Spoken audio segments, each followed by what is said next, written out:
Selamlar herkese. Bugün sizlerle birlikte en iyi promptu nasıl yazarsınız bunları anlatacağım. Uzun zamandır yorumlarda herkes bana işte en iyi promptu nasıl yaparım, bu promptu yazdım yüzüm benzemedi vesaire vesaire şeyler söylüyorlar. Ben de dedim ki herkes madem bana bu kadar bunları soruyor, ben de o zaman sizlere en iyi prompt nasıl yapılır onu anlatacağım. Yalnız ben anlatmaya geçmeden arkadaşlar, sizler de bu videoya like atıp yorum atıp aynı zamanda kanalıma abone olarak benim hedeflediğim yerlere gelmemde bana büyük bir destek olabilirsiniz. Evet arkadaşlar, bugün anlatacağım şey sizlere Crispy metodu. Diyeceksiniz ki nedir bu Crispy metodu? Hadi gelin şimdi sizlere aldığım notlarla birlikte detaylı bir anlatım yapayım. İlk olarak Crispy ne demek, bundan bahsedeyim arkadaşlar. Kısacası, sonra da hepsini tek tek açalım. Şimdi notlarıma bakarak da hareket edeceğim. Her harfin kendine ait bir bölümü var aslında, öyle diyelim. Her harf bir bölüm diyelim ve 6 farklı bir bölümden oluşuyor diyebiliriz bunun için aslında. İlk olarak C harfinden başlayalım. C harfi context demek. Yani bu cümlede konuyu bağladığımız şeye, yani kısaca bağlama,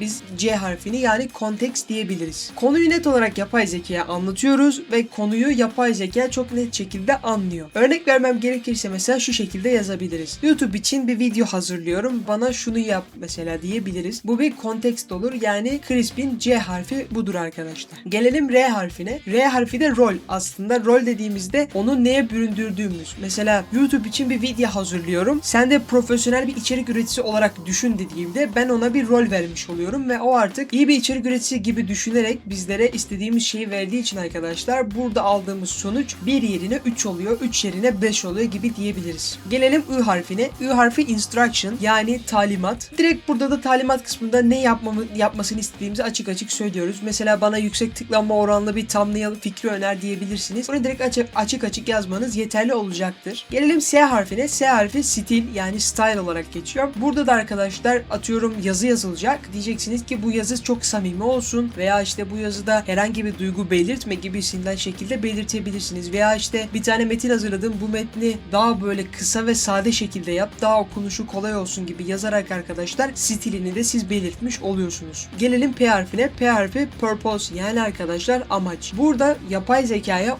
bunu neden istediğimizi, bunu neden yapması gerektiğini açıkça söylüyoruz. Mesela bana işte bir thumbnail öner çünkü daha fazla izlenme almam için gibisinden şeklinde yazarsanız arkadaşlar buradaki de P harfini birebir yerine getirmiş oluyoruz. Ve gelelim son olarak E harfine arkadaşlar. E harfi de example, yani örneklendirme. Mesela ben size az önce bir şey anlatırken dedim ya nasıl bir örnekle gösterebilirim. Orada ve sizlere birkaç tane de örnek verdim. Siz de o tarz örnekleri yapay zekaya verebilirsiniz. Mesela ben genellikle thumbnail yapmalarda prompt kullandığımda MrBeast gibi olarak yazdığımda bu aslında bir örneklendirme oluyor ve ona kafasında ne tarz bir şey yapacağını yapay zekaya çok rahat bir şekilde aktarıyorum. Şimdi ben size bu kadar şey anlattım. Bazılarınız bunları anlamamış olabilir veya bazılarınız hani ne anlatıyor bu demiş olabilir. İsterseniz gelin bir tane normal prompt yazalım. Bir de ardından size bu anlattığım teknikleri kullanarak bir tane prompt yazalım. Bakalım hangisi daha etkili bir sonuç verecek. Evet, şimdi ChatGPT'yi açtım. Az önce dediğim gibi bir tane thumbnail fikri isteyeceğiz. Çok basit bir şekilde yazıyoruz. Normal bir şekilde. Gördüğünüz gibi basit bir şekilde bana thumbnail fikirleri ver yazdık. Yani herhangi bir Crisp metodundan bir şey kullanmadan, bakın gördüğünüz gibi hangisi kazandı, işte 0 TL kazandım gibi şeyler verdi. Ve gördüğünüz gibi sonuçlar aslında biraz da basit şeyler. Sen seç diyor. Hadi şimdi gelin o zaman bir de benim anlattığım Crisp metoduna göre bir prompt yazalım ve hemen ardından gelen sonuçlara bir daha bir göz atalım. Şimdi yeni bir tane sekme açtım. Buraya şimdi Crisp metoduna göre bir thumbnail fikri istediğim bir prompt yazıyorum. Evet, yazdım. Gördüğünüz gibi bir tane YouTube videosu hazırlıyorum. Profesyonel bir içerik uzmanı gibi davran. Bayağı yüksek CTR getirecek thumbnail fikri üret. Tıklanma oranı bu arada CTR dediğim. Kısa ve dikkat çekici olsun. Bakın burada stili de gösterdim, söyledim. Amacım izlenmeleri arttırmak. Bunu da söyledim. Burada hani anlatmıştık ya amacımız ne diye. Ve MrBeast tarzında ama sade bir şey oluştur. Ve bakın ben bunu gönderdiğimde arkadaşlar bana mükemmel şekilde bütün işte şok eden konseptler olsun vesaire